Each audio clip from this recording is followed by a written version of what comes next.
नमस्ते दोस्तों, मैं आपका बड़ा भैया और को फिर से एक बार आपके सामने आ गया हूँ। और आज मैं आपको पढ़ाने वाला हूँ 11th की ऑर्गेनिक केमिस्ट्री का पहला चैप्टर, पीरियोडिसिटी ऑफ एलिमेंट्स। तो आप तो जानते ही होंगे कि इनऑर्गेनिक केमिस्ट्री जो है ये बहुत ही स्कोरिंग पार्ट है।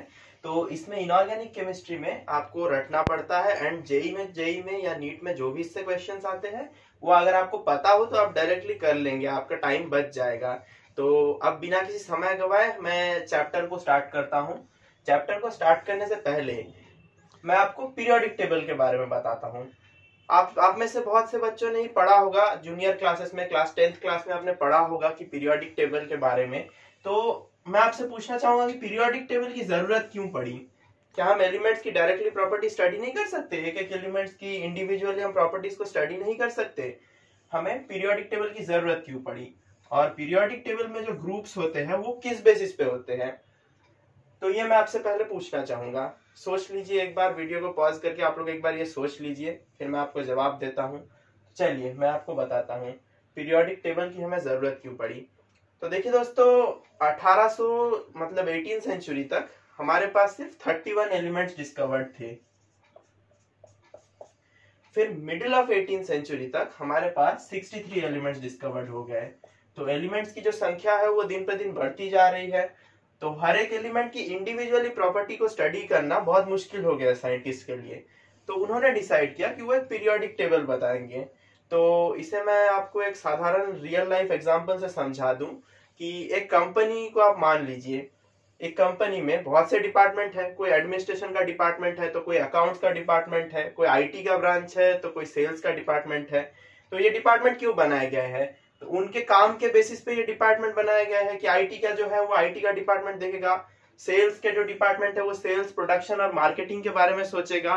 उसी हिसाब से पीरियोडिक टेबल के एलिमेंट्स को ग्रुप्स और पीरियड्स के बेसिस पे डिवाइड किया गया। ग्रुपिंग जो होती है पीरियोडिक टेबल में वो होती है कि उनके आउटर मोस्ट इलेक्ट्रॉनिक कॉन्फ़िगरेशन के बेसिस पे, ग्रुप 1, ग्रुप 2 जो एस ब्लॉक के है, पी ब्लॉक के है, वो मैं आपको वीडियो में आगे चलते बताने वाला हूं। तो ग्रुपिंग जो होती है वो आउटर मोस्ट इलेक्ट्रॉनिक कॉन्फ़िगरेशन के बेसिस पे होती है। तो सेम ग्रुप में मैं आपको बता दूं कि सेम ग्रुप के जो एलिमेंट्स है, सेम ग्रुप के एलिमेंट्स मतलब भैया सेम ग्रुप में ग्रुप 1 के जो एलिमेंट्स है उनकी जो आयनाइजेशन एंथैल्पी होगी, जो पहली एलिमेंट की उसके बाद जो दूसरी एलिमेंट की, जैसे ग्रुप 1 की मैं बता दूं, hydrogen, lithium, sodium, potassium, rubidium, caesium, francium. तो डाउन द ग्रुप जो होती है इसकी एक regular increase in atomic size होती है।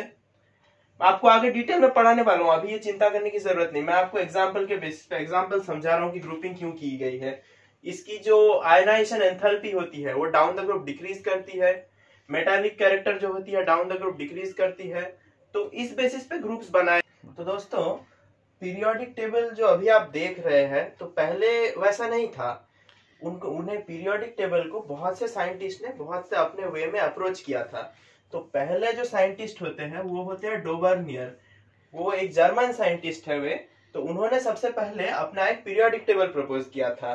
तो उन्होंने क्या कहा था कि उन्होंने 3-3 एलिमेंट्स का ग्रुप बनाया था, जिसे हम कहते हैं ट्रायड्स। ट्रायड्स मतलब 3 एलिमेंट का ग्रुप और कुछ भी नहीं। तो 3 एलिमेंट्स के ग्रुप बनाए थे on the basis of atomic weight. किसके बेसिस पे बनाया था? Atomic weight. ध्यान रखिएगा, एटॉमिक नंबर नहीं, एटॉमिक वेट के बेसिस पे बनाया गया था। तो मान लीजिए 3 एलिमेंट्स हैं, 3 एलिमेंट्स हमारे पास है, ए, बी और सी।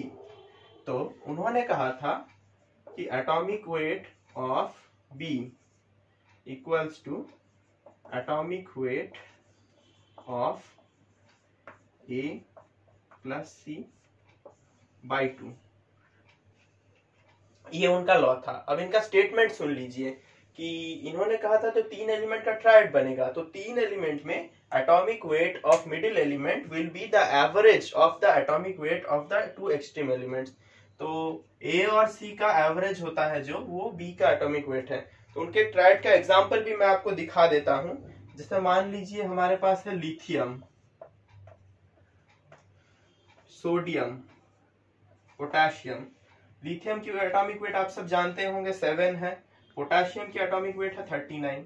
तो 7 + 39 हमारा आता है 46/2 इक्वल्स टू 23 और सोडियम का जो एटॉमिक वेट है वो आता है।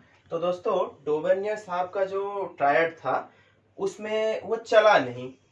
लोग कहते हैं फेलियर, मगर इतने बड़े साइंटिस्ट को फेलियर कहना तो सही नहीं होगा, क्योंकि पहली बार उन्होंने कुछ किया था तो बहुत बड़ी इन्वेंशन है उस समय की। तो उसे हम कहेंगे डीमेरिट्स ऑफ डोवेनियर्स ट्रायड, क्योंकि जब कोई कुछ नया कर देता है तो चैलेंज करने वाले लोग तो बहुत आ जाते हैं, तो उन्हें चैलेंज कर दिया गया। तो उस समय उन्हें जो चैलेंज करके उनकी जो ट्रायड की जो डीमेरिट्स निकली दोस्तों, वो पता चला कि all the known elements could not be fixed in his triad. मतलब उस समय जितने भी नॉन एलिमेंट्स थे, सपोज 31 नॉन एलिमेंट्स थे उसमें, वो उनके ट्रायड को सेटिस्फाई नहीं कर पाए, ट्रायड के रूल को। उन्होंने सिर्फ 3 ट्रायड दे पाया था दोस्तों। उनका ट्रायड जो था वो सिर्फ 3 एलिमेंट के लिए वैलिड था। तो उनकी जो दूसरी डिमेरिट है दोस्तों, पहली डिमेरिट आपको सबको समझ में आ गया।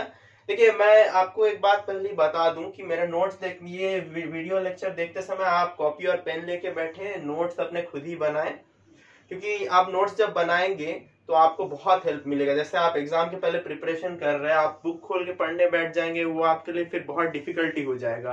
तो अब मैं कहूंगा आप अपने नोट्स खुद ही बनाएं, आपको चिंता करने की जरूरत नहीं। वैसे चैप्टर के एंड में मैं अपने नोट्स जो है कमेंट सेक्शन में वो मैं दे दूंगा, पीडीएफ नोट डिटेल दे दूंगा, कुछ क्वेश्चंस के सोल्यूशन भी दूंगा, वो आपको चिंता करने की जरूरत नहीं। लेकिन मैं एक एडवाइस, मैं तो इन फेज से गुजर चुका हूं, तो आपके बड़ा भैया होने के रूप में मैं आपको एडवाइस देना चाहूंगा कि आप अपने नोट्स खुद से बनाएं। चलिए बातें बहुत हो गई भैया। तो और उनका जो सेकंड डीमेरिट था कि जो सेम ही ग्रुप में उनका लॉ ओबे नहीं हुआ। ये क्या कह रहे हैं आप भैया? तो मैं आपको एग्जांपल देके समझाना चाहूंगा। जैसे आप ग्रुप 17 का मान लीजिए, फ्लोरीन, क्लोरीन और ब्रोमीन।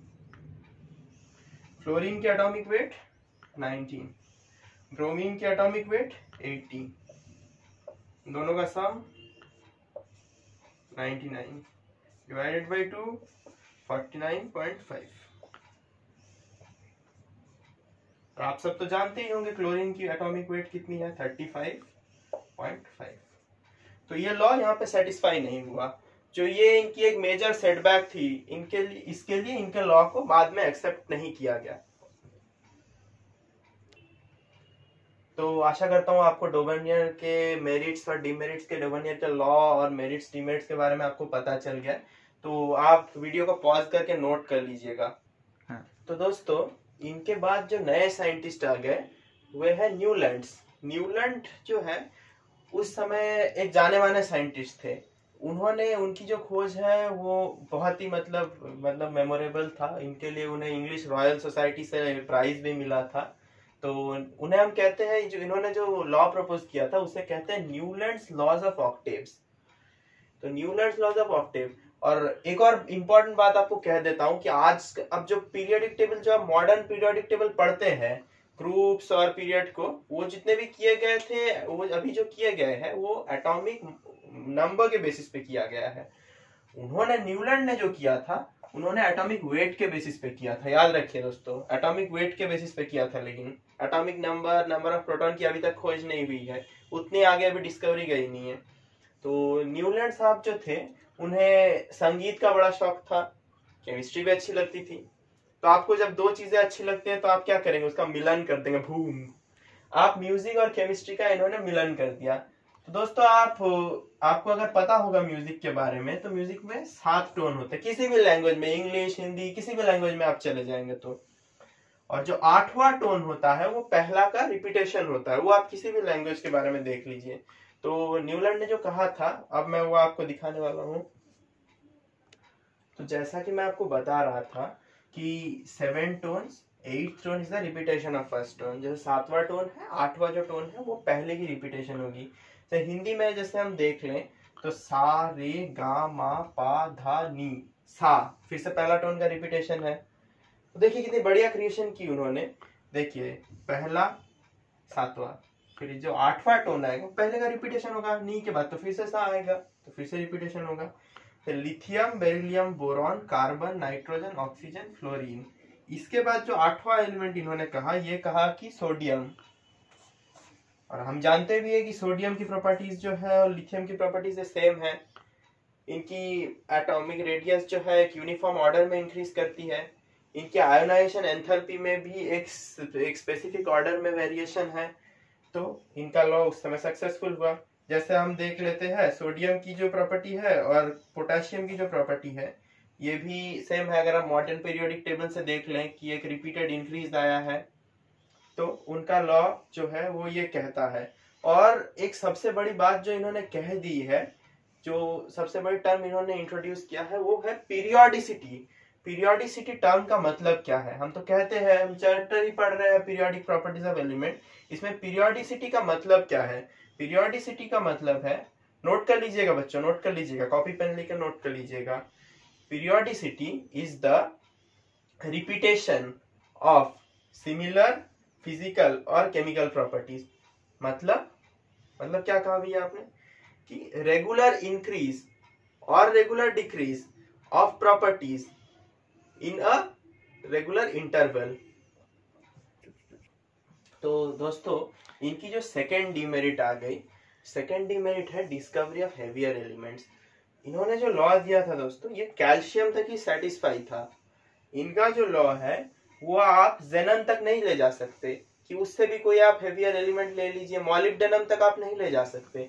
इनका जो लॉ है वो ओनली लाइटर एलिमेंट्स के लिए सेटिस्फाइड है। तो ये एक मेजर सेटबैक आ गया कि आप सारे एलिमेंट्स को तो नहीं कर पाए। तो दूसरे साइंटिस्ट ने कहा कि आप सारे एलिमेंट्स को तो क्लासिफाई नहीं कर पाए, तो कैल्शियम तक ही इनका लॉ वैलिड था। तो ये इनका एक और मेजर सेटबैक था इनके लिए। इस डिमेरिट के लिए इनकी जो लॉ है इसे भी डिस्कार्ड कर दिया गया। दोस्तों मैं आपसे रिक्वेस्ट करना चाहूंगा कि आप पॉज करके नोट कर लीजिए। तो जैसे वो मैंने अचानक से मिटा दिया था वो पहला डिमेरिट, तो वो भी आप जरा पॉज करके नोट कर लीजिएगा। तो नोट्स बनाना बहुत जरूरी होता है। चलिए मैं अगले पे आता हूँ, हेनरी मॉसले पे। तो दोस्तों हेनरी मॉसलेस एक्सरे, ये आपको ज्यादा डिटेल में जानने की जरूरत नहीं है, जितना बता रहा हूँ बस उतना समझ लीजिए। एग्जाम में अगर सवाल आए भी तो यहीं से आएंगे, ज्यादा जरूरत नहीं है जानने की। तो हेनरी मॉसले साहब ने क्या कहा, इन्होंने एक एक्सपेरिमेंट किया कि इन्होंने एक्सरे को यूज किया और हर एक एलिमेंट पे फेंका उन्होंने एक्सरे को। अब ये एक्सरे क्या है, कैरेक्टरिस्टिक फ्रीक्वेंसी क्या है, ये आपको क्लास 12 के फिजिक्स के एटम्स वाले चैप्टर में बहुत डिटेल में समझाई जाएगी।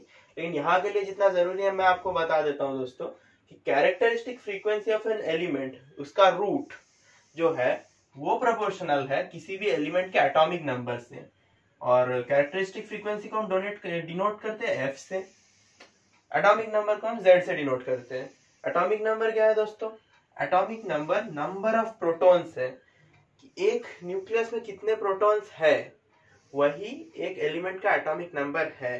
तो यहां से हम क्या जान पाते हैं कि जो प्रॉपर्टीज ऑफ एलिमेंट्स है, properties of elements proportional to atomic number. Yes, ये बहुत बड़ी खोज है उस समय के लिए। इसी के बेसिस पे मॉडर्न पीरियोडिक लॉ बनाई गई कि जो आप लोग अभी पढ़ते हैं एटॉमिक नंबर के बेसिस पे, इन्हीं के जो एक्सरे वाले एक्सपेरिमेंट था, इन्हीं के एक्सपेरिमेंट के वजह से ये हमारा मॉडर्न पीरियोडिक लॉ बनाया गया। तो अब हम मॉडर्न पीरियोडिक लॉ पे आते हैं। तो दोस्तों इसके पहले वाला तो मैं आपको बताना भूल गया था, आप वीडियो को जरा पीछे करके उसे नोट कर लीजिएगा, बहुत इंपॉर्टेंट चीज है कि उसी के बेसिस पे तो मॉडर्न पीरियोडिक लॉ बनी, तो आप नोट कर लीजिएगा। आप जहां भी मैं कहना भूल जाऊंगा आप वीडियो पीछे करके जरा नोट कर लीजिएगा। मैं जो भी चीज दे रहा हूँ उसे आप नोट में आप डालते रहिए, बाद में बहुत इंपॉर्टेंस पता चलेगी। तो बिना समय गवाए मॉडर्न पीरियोडिक लॉ पे आते हैं। जो मॉडर्न पीरियोडिक लॉ है इसी के बेसिस पे जो आज आप पीरियोडिक टेबल पढ़ते हैं वही बनाई गई थी। उन्होंने कहा था मॉडर्न पीरियोडिक टेबल में physical and chemical properties of the elements are periodic function of its atomic number. Periodic function, ये जो ग्रुप में पीरियड्स बनाया गया, first period, second period, third period, जो पीरियड में मैं आपको पहले भी बता रहा था लिथियम की प्रॉपर्टी, उसके बाद सोडियम की प्रॉपर्टी, उसमें जो पीरियोडिक गैप्स होंगे उसके बेसिस पे periodic function of its atomic number. तो मतलब जैसे मैं बता रहा था gradual increase in ionization enthalpy, gradual increase in atomic radius, तो उसी के बेसिस पे आप इसे नोट करिए पहले। और सेकंड चीज जो मैं आपको बताना चाहूंगा कि हम जो पीरियोडिक टेबल पढ़ते हैं उसे क्या कहते हैं पता है? उसे कहते हैं लॉन्ग फॉर्म। उसे कहते हैं long form of periodic table.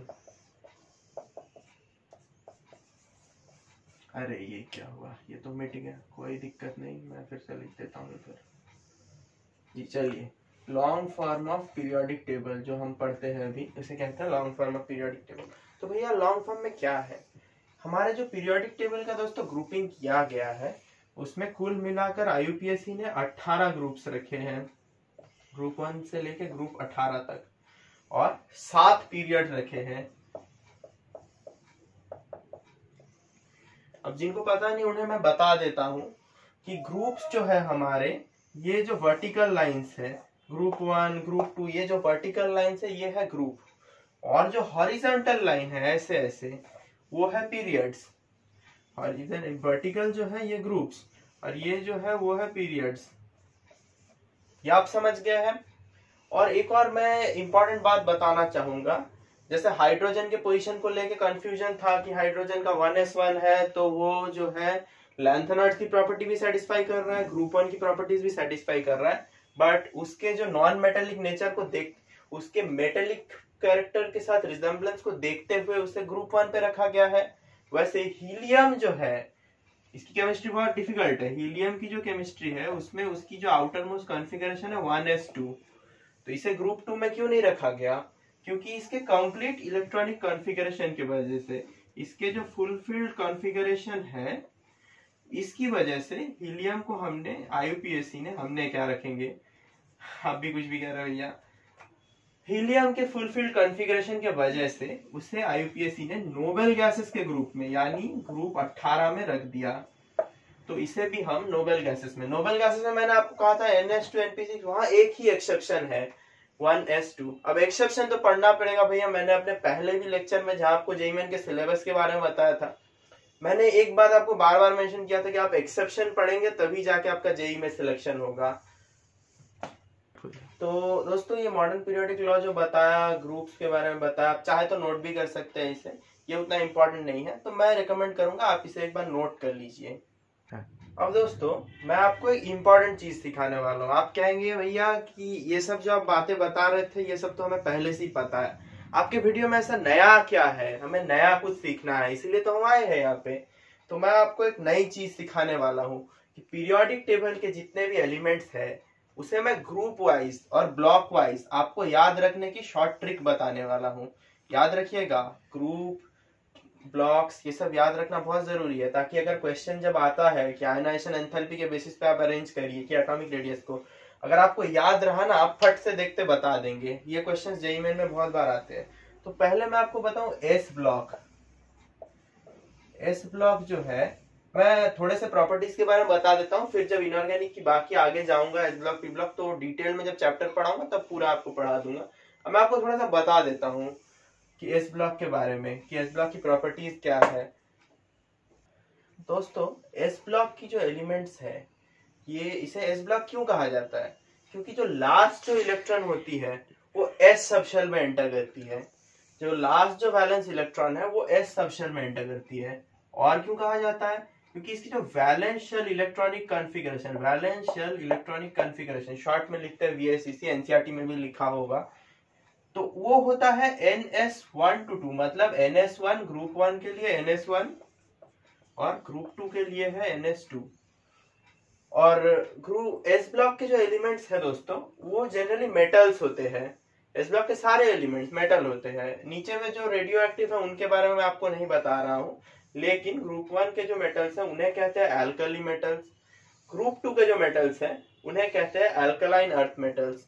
तो अब मैं आपको बताने वाला हूँ कि ग्रुप 1 और ग्रुप 2 के एलिमेंट्स को आप याद कैसे रखेंगे, ट्रिक्स क्या है याद करने। उससे पहले आप जरा पॉज करके इसे नोट कर लीजिएगा। चलिए दोस्तों ग्रुप 1 के बारे में बात कर लेते हैं। पहले मैं एलिमेंट्स लिख दूं, आपको इस साइड में ट्रिक बोल के लिख के यहाँ पे ट्रिक बता दूंगा कैसे लिखना है। तो पहले ग्रुप 1 में हमारा सबसे पहले आता है hydrogen, lithium, sodium, potassium, rubidium, caesium, francium. Hydrogen, helium, lithium, sodium, potassium, rubidium, caesium, francium. याद रहेगा। अब मैं भैया बोला दिए याद करने के ट्रिक्स बताइए हमें। ऐसे तो याद रखना बहुत दिक्कत हो जाएगा, ऐसे इतने सारे एलिमेंट्स है, फिर डी ब्लॉक के भी एलिमेंट्स आ जाएंगे, याद रखने के आप ट्रिक बताइए। मैं आपको पहले बता दूं हाइड्रोजन से जो यहाँ पे ट्रिक मैं आपको बता देता हूँ। ये ट्रिक आप एग्जाम में लिखिएगा मत, ये मैं बस आपको याद रखने के लिए for your simpler understanding I am telling you this. Okay चलिए, हाइड्रोजन के लिए होगा है, लिथियम के लिए होगा ली, सोडियम के लिए होगा ना, पोटेशियम का होगा की, रुबिडियम का होगा रब, सीजियम के लिए हम लिख देते हैं से, और फ्रांशियम के लिए हम लिख देते हैं फरियाद। तो क्या हो गया ट्रिक, है ली ना की रब से फरियाद, याद रहेगा। हाइड्रोजन के लिए है, लिथियम के लिए ली, सोडियम के लिए ना, पोटेशियम के लिए की, रुबिडियम के लिए रब, सीजियम के लिए से, फ्रांशियम के लिए फरियाद, है लीना की रब से फरियाद। चलिए मैं आपको अब ग्रुप 2 के बारे में बताता हूँ। तो एक और बात मैं जो आपको पहले ही कह चुका हूँ, यहाँ पे मैं साइड में लिख देता हूँ, याद रखिएगा। इसका वैलेंशियल इलेक्ट्रॉनिक कॉन्फ़िगरेशन है NS1। ग्रुप 2 का जो होगा valence electronic configuration NS2। Alkali metals का NS1, एल्कलाइन अर्थ मेटल्स का NS2। तो ग्रुप 2 में हमारे आते हैं beryllium, magnesium, calcium, strontium, barium, radium. Beryllium, magnesium, calcium, strontium, barium, radium. इसका जो ट्रिक है वो क्या होगा दोस्तों, बेटा मांगे कार स्कूटर, बाप रोए। बेटा मांगे कार स्कूटर, बाप रोए। बेटा अपने पिताजी से कार और स्कूटर एक साथ मांग रहा है, इसलिए पिताजी रो रहे हैं। बेरिलियम के लिए बेटा, Mg के लिए मांगे, कैल्शियम के लिए कार, स्ट्रॉन्शियम के लिए स्कूटर, बेरियम के लिए बाप, रेडियम के लिए रोए। तो ये शॉर्ट ट्रिक है, इसे आपको एग्जाम में लिखना नहीं है, मैं आपको याद करने के लिए बता रहा हूँ। अब देखिए ग्रुप 3 टू ग्रुप 12 जो है डी ब्लॉक है, वो मैं आपको आखिर में बताने वाला हूँ इस वीडियो के। इसके बाद मैं आपको पी ब्लॉक एलिमेंट्स के बारे में बताने वाला हूँ, जो ग्रुप 13 से लेकर ग्रुप 18 तक चलने वाला है।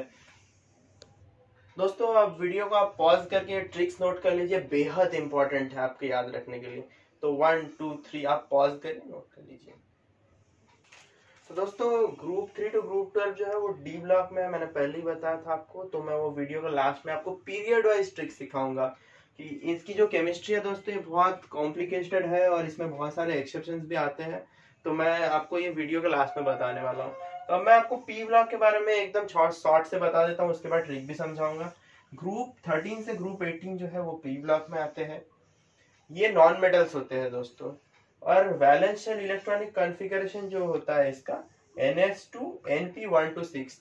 आप समझ रहे पी ब्लॉक क्यों है, क्योंकि लास्ट इलेक्ट्रॉन जो है, लास्ट जो वैलेंशियल इलेक्ट्रॉन है वो पी सब शेल पे एंटर करता है। तो नोट करना चाहे तो नोट कर लीजिए। अब मैं ट्रिक बताता हूँ आपको। दोस्तों ग्रुप 13 के बारे में बात कर लेते हैं। ग्रुप 13 जो है हमारा वो पी ब्लॉक का है। तो उसमें पहले आता है boron, aluminium, gallium, indium, thallium. इसका ट्रिक क्या है, कैसे याद रखें भैया, तो बताते हैं, लीजिए बताते हैं। बैगन, आलू, गाजर, इन थैला। इसका ट्रिक है बी फॉर बैगन, आलू, गाजर, इन थैला। याद हो गया। चलिए फटाक से बिना टाइम वेस्ट किए आगे बढ़ते हैं, ग्रुप 14 की तरफ चलते हैं। Carbon, silicon, germanium, tin, lead. इसका ट्रिक क्या है भैया, लीजिए बता देते हैं आपको। ट्रिक की चिंता है, याद रखना है भैया, एग्जाम देना है। काशी, थोड़ा सा गलती हो गया, काशी। गए, संत, प्रभु। काशी पवित्र जगह है, संत प्रभु काशी गए। काशी गए संत प्रभु। ये हो गया ग्रुप 14 को याद रखने का ट्रिक। ग्रुप 15 पे आ जाते हैं हम। उससे पहले मैं आपको एक और बात बता दूं, ग्रुप 15 की जो आप कॉन्फ़िगरेशन देखेंगे NS2 NP3 आएगा। तो 3 मतलब जो है ये है हाफ फील्ड। अब हाफ फील्ड जो होती है, पहले ही मैंने कह दिया था कि फुल फील्ड और हाफ फील्ड में जो होता है उसमें एक्स्ट्रा स्टेबिलिटी होती है। इसके बारे में मैं आपको डिटेल में तब बताऊंगा जब मैं आपको अलग से पी ब्लॉक पढ़ाने वाला हूं। तो इसमें आता है nitrogen, phosphorus, arsenic, antimony, bismuth. इसका ट्रिक क्या है? ट्रिक बता दीजिए भैया। लीजिए बता देते हैं। ना पास सब बकवास। ये दोनों एक साथ होंगे। ना पास सब बकवास। Nitrogen, phosphorus, arsenic, antimony, bismuth. चलिए नोट कर लीजिए, मैं आगे आपको ग्रुप 16 से बताना शुरू। तो आइए ग्रुप 16 पे आते हैं। ग्रुप 16 में है जो ऑक्सीजन है, सल्फर है, सेलेनियम है, टेलेनियम है, पोलोनियम है। ट्रिक ओ स्टाइल से तेल पॉलिश। इसका ट्रिक क्या हो गया? ऑक्सीजन से ओ, सल्फर से स्टाइल, सेलेनियम से टी से तेल, पोलोनियम से polish. Oxygen, sulphur, selenium, polonium, O style से तेल पॉलिश। आइए ग्रुप 17 पे आते हैं। ग्रुप 17 की एलिमेंट्स के बारे में बताऊं उससे पहले मैं बता देता हूं, ये जो है ये आपके आते हैं, ये में हैलोजेंस में काउंटेड होते हैं। हैलोजेंस की जो होती है फट से इलेक्ट्रॉन गेन करने की टेंडेंसी होती है। मैं आपको डिटेल में पी ब्लॉक में बताने वाला हूँ। हैलोजेंस की फट से इलेक्ट्रॉन गेन करके नोबेल गैस कॉन्फ़िगरेशन को अचीव करना चाहते हैं। बच्चों छोटी छोटी बातें बहुत इंपॉर्टेंट होती है, नोट डाल के लिख लीजिए, आपको बहुत काम आने वाला है। तो आते हैं ग्रुप 17 में। Fluorine, chlorine, bromine, iodine, actinium. फिर ट्रिक पे बता देता हूं मैं। कल बाहर आई आरती। इसका ट्रिक हो गया फिर कल बाहर आई आरती। ये ग्रुप 17 का जो ट्रिक है यह होता है फिर कल बाहर आई आरती। तो अब मैं आपको ग्रुप 18 बताने वाला हूँ। इससे पहले आप पॉज करके नोट कर लीजिए, उसमें थोड़ा सा टाइम लगेगा क्योंकि नोबेल गैसेस है, उसकी तो केमिस्ट्री अलग होती है। मैं पहले आपको थोड़ा सा बता दूं, फिर पी ब्लॉक में डिटेल में बताऊंगा। दोस्तों ग्रुप 18 पे आ जाते हैं। ग्रुप 18 पे हमारा रहता है हीलियम, नियन, आर्गन, क्रिप्टन, जेनन, रेडियम। तो मैंने बता दिया था ये आपके लिए नोबेल गैसेस है। तो नोबेल गैसेस जो थे वो तो बहुत स्टेबल कॉन्फ़िगरेशन है। तो नोबेल गैसेस है, ये स्टेबल कॉन्फ़िगरेशन है, high melting point, high boiling point, exceptionally high ionization enthalpy, high electronegativity.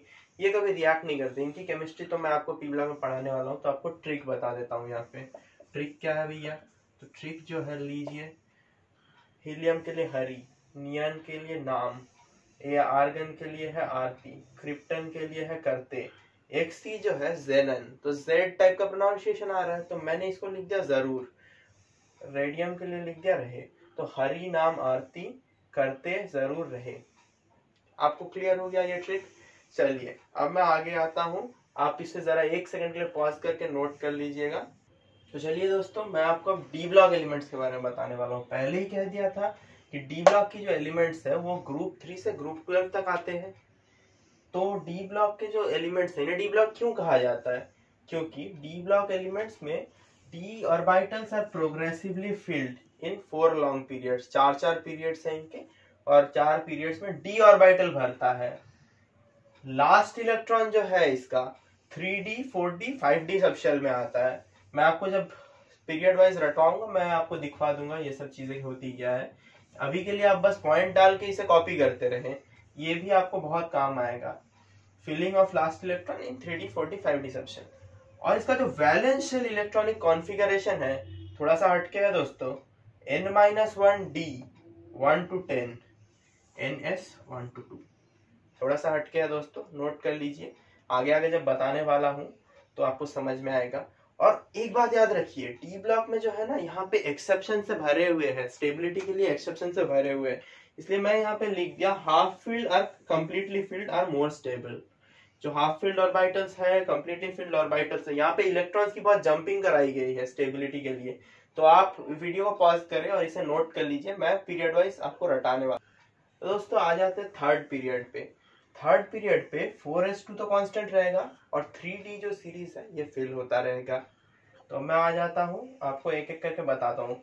इसमें क्या होता है, डी ब्लॉक में लोगों को ना ट्रिक तो याद रह जाता है लेकिन एलिमेंट्स के नाम याद नहीं रहते, तो मैं आपको पहले नाम याद करना भी सजेस्ट करूंगा। Scandium, titanium, vanadium, chromium, manganese, iron, cobalt, निकल, कॉपर, जिंक। यहाँ पे जो है क्रोमियम और कॉपर के एक्सेप्शनल इलेक्ट्रॉनिक कॉन्फ़िगरेशन है। यहाँ पे extra stability, half field stability, और यहाँ पे फुल फील्ड स्टेबिलिटी पाने के लिए डी की हाफ फील्ड स्टेबिलिटी और डी की फुल फील्ड स्टेबिलिटी पाने के लिए यहाँ पे 4s2 नहीं करके इलेक्ट्रॉन को जंप कराया गया है। ये पढ़ाऊंगा मैं जब आपको फिजिकल केमिस्ट्री पढ़ाऊंगा, एटॉमिक स्ट्रक्चर में आपको डिटेल्ड पढ़ाऊंगा, तो यहाँ पे आप इतना ही जाने रहिए। तो स्कैंडियम की जो कॉन्फ़िगरेशन है 4s2 3d1, इसका 4s2 3d2, 4s2 3d3, 4s1 3d5, वैसे ही चलता गया। कॉपर की जो है 4s1 3d10। अब आपको समझ में आया कि हाफ फील्ड और फुल फील्ड स्टेबिलिटी के लिए इलेक्ट्रॉन को जंप करा के ऐसा कॉन्फ़िगरेशन बनाया गया है। भैया ट्रिक बताइए कैसे यार, चलिए ट्रिक बताते हैं। साइंस, स्कैंडियम के लिए साइंस, टाइटेनियम के लिए टीचर, वेनेडियम के लिए विनीता, क्रोमियम के लिए कुमारी, मैंगनीज के लिए मन, आयरन के लिए फे, कॉपर के लिए को, निकल के लिए नी, कॉपर के लिए क्यू, जिंक के लिए जलाती हो। अब मैं आपको बता दूं, साइंस टीचर विनीता कुमारी मन फे को नी क्यों जलाती हो, याद रहेगा बच्चों। साइंस टीचर विनीता कुमारी मन फे को नी क्यों जलाती हो, ये रहा थर्ड पीरियड का। यहाँ पे एक्सेप्शन बस कम ही है, क्रोमियम के है और कॉपर के है। चलिए मैं आपको फोर्थ पीरियड के बारे में बताने वाला हूँ। आइए 4D सीरीज की बात करते हैं। 4D सीरीज में 5s2 और 4D होते हैं। तो इसमें एलिमेंट्स का नाम पहले जान लीजिए, यट्रियम, सिक्रोनियम, नायोबियम, मॉलिब्डेनम, उसके बाद टिकोनियम, उसके बाद हमारा आता है रूथियम, उसके बाद हमारा आता है रोडियम, उसके बाद आता है पैलेडियम, उसके बाद आता है सिल्वर, उसके बाद आता है कैडमियम। तो इसका याद करने का ट्रिक पहले बता देता हूँ। यारी, जरा, निभा, मौत तक, रुकावट, राह पड़े, आग में कूद जाना। यारी ऐसी निभानी है मौत तक कि रुकावट राह पड़े तो आग में कूद जाना है। यारी, जरा, निभा, मौत तक, रुकावट राह पड़े तो आग में कूद जाना। यहाँ पे एक्सेप्शन क्या है दोस्तों, कॉन्फ़िगरेशन जैसे 5s2 4d1, 5s2 4d2 ऐसे फिलअप होते रहेंगे। एक्सेप्शनल आता है मॉलिब्डेनम पे, फिर आता है टिकोनियम पे, फिर हमारा एक्सेप्शन आता है रूथियम पे, उसके बाद रोडियम पे, उसके बाद आता है पैलेडियम पे, उसके बाद आता है सिल्वर पे। तो यहाँ पे एक्सेप्शन देखिए, 5s2 4d3 के बाद हमारा आ गया 5s1 4d5 half field stability के लिए एक्सेप्शन। उसके बाद हमारा एक्सेप्शन आ गया 5s1 4d6। अब एक्सेप्शन तो पढ़ना पड़ेगा, जेई में सिलेक्शन चाहिए। इसके बाद 5s1 4d7, उसके बाद 5s1 4d, 5s2 नहीं हो रहा है लेकिन 5s1 चल रहा है। उसके बाद सबसे बड़ा जो एक्सेप्शन है, मोस्ट इंपॉर्टेंट आपका, पैलेडियम का 5s0 4d10, उसके बाद सिल्वर का 5s1 4d10, उसके बाद कैडमियम जो है 5s2 4d10। ये एक्सेप्शन नहीं है, नॉर्मल है कैडमियम। तो चलिए हम ये आप पॉज करके नोट कर लीजिए पहले। अब आते हैं 5D सीरीज पे। इस पे 6s2 और 5D फिलअप होता है। लैंथनम, हैफनियम, उसके लैंथनम, हैफनियम, टैंटनम, टंगस्टेन, उसके बाद rhenium, osmium, iridium, platinum, gold, mercury. ये आ जाता है हमारा एलिमेंट्स के नाम। तो यहाँ पे जो एक्सेप्शन है प्लैटिनम और गोल्ड, तो कॉन्फ़िगरेशंस पे पहले चलते हैं। 6s2 5d1, 6s2 5d2, 6s2 5d3, ये रेगुलर चलता रहेगा। यहाँ पे आके 6s2 5d7, तो अगला होना चाहिए था 6s2 5d8, बट स्टेबिलिटी के लिए 6s1 5d9। दूसरा 6s2 6s1 5d10 स्टेबिलिटी के लिए, ये दो एक्सेप्शंस हैं। तो अब आपको ट्रिक बता देता हूँ। ला हफ्ता वसूल रे उस इरफान पठान और हरभजन से। ला हफ्ता वसूल रे उस इरफान पठान और हरभजन से, ये हो गया आपका 5D सीरीज का ट्रिक। अब मैं आपको जल्दी से बता देता हूँ, वीडियो की लेंथ बहुत लंबी हो गई। अब मैं आपको जल्दी से बता देता हूँ कि डी ब्लॉक के जनरल प्रॉपर्टीज क्या है, तो आप पॉज करके इसे एक बार नोट कर लीजिए। तो आइए दोस्तों, properties of D block element जान लेते हैं। पहली प्रॉपर्टी है दे फॉर्म कलर्ड कॉम्प्लेक्सेस। इसमें अभी आप बस जान के रखिए, मैं जब कराऊंगा कलर के नाम, ऑक्साइड्स के नाम, +2 में क्या होता है, +5 में क्या होता है, मैं आपको समझा दूंगा। सेकेंडली जो है they have high tensile strength. Thirdly इन्हें जो मोस्ट इंपॉर्टेंट प्रॉपर्टी है, they are called transition element. भैया ट्रांजिशन एलिमेंट क्या होता है जरा बताएंगे? जी जरूर बताएंगे आप। देखिए एस ब्लॉक जो होते हैं वो होते हैं मेटल्स, इस साइड होते हैं। पी ब्लॉक जो होते हैं वो होते हैं नॉन मेटल्स। बीच में जो डी ब्लॉक आ जाता है वो होता है ट्रांजिशन, मेटल्स और नॉन मेटल्स के बीच में क्योंकि है, इसलिए उसे ट्रांजिशन एलिमेंट कहते हैं हम लोग। आखिरी और मोस्ट इंपॉर्टेंट पॉइंट जो है, ये क्लास 12 की एनसीईआरटी में भी आपको क्वेश्चन मिल जाएगा कि जिंक, कैडमियम और मर्क्यूरी ये ट्रांजिशन एलिमेंट नहीं कहा जाता इन्हें। डी ब्लॉक के है मगर ट्रांजिशन एलिमेंट। आप अगर याद करेंगे तो मैंने पहले कहा था कि ट्रांजिशन एलिमेंट्स वो होते हैं जिनमें हाफ फिल्ड डी ऑर्बिटल्स या फिर अनफिल्ड पूरे कंप्लीट जो नहीं होते हैं डी ऑर्बिटल्स, वो है। लेकिन इन्हें में देखिए डी ऑर्बिटल जो है तीनों के फुल फिल्ड है, तो इन्हें हम ट्रांजिशन एलिमेंट नहीं कहते हैं। तो आशा करता हूँ आपको आज मैंने जितना पढ़ा है वो आपको समझ में आया होगा। मैं अब अपने वीडियो के समाप्ति पे आ चुका हूँ। मैं अगले वीडियो में आपको पढ़ाने वाला हूँ ग्रुप में, जैसे कि आप किसी भी एलिमेंट का एटॉमिक कॉन्फ़िगरेशन जो देख लेंगे, इलेक्ट्रॉनिक कॉन्फ़िगरेशन, वो देख के आप कैसे बता देंगे कौन से पीरियड में है, कौन से ग्रुप में है। बढ़िया से आपको सिखाने वाला हूँ उनके ट्रिक्स, और उसी में आपको atomic radius, ionic radius, van der Waals radius, covalent radius, वो सब के बारे में भी आपको बताने वाला हूँ। तो आशा करता हूँ आपको वीडियो अच्छा लगा हो। चलिए अलविदा लेता हूँ। वीडियो अगर पसंद आए हो तो लाइक करें, शेयर करें, और अपने दोस्तों के साथ शेयर करें, कमेंट करें, और प्लीज मेरे चैनल को सब्सक्राइब करिए। वीडियो बनाने में बहुत मेहनत लगती है, आप लोगों के लिए मेहनत कर रहा है आपका बड़ा भैया है आपके साथ। और नोट चीज मैंने जो बात कही आपको, वो मैं चैप्टर के एंड में दूंगा। आप पहले इस लेक्चर को फॉलो करिए। कल मैं दूसरे वीडियो के साथ आने वाला हूँ जिसमें आपको पूरा बताने वाला हूँ नेक्स्ट टॉपिक। तो चलिए अलविदा।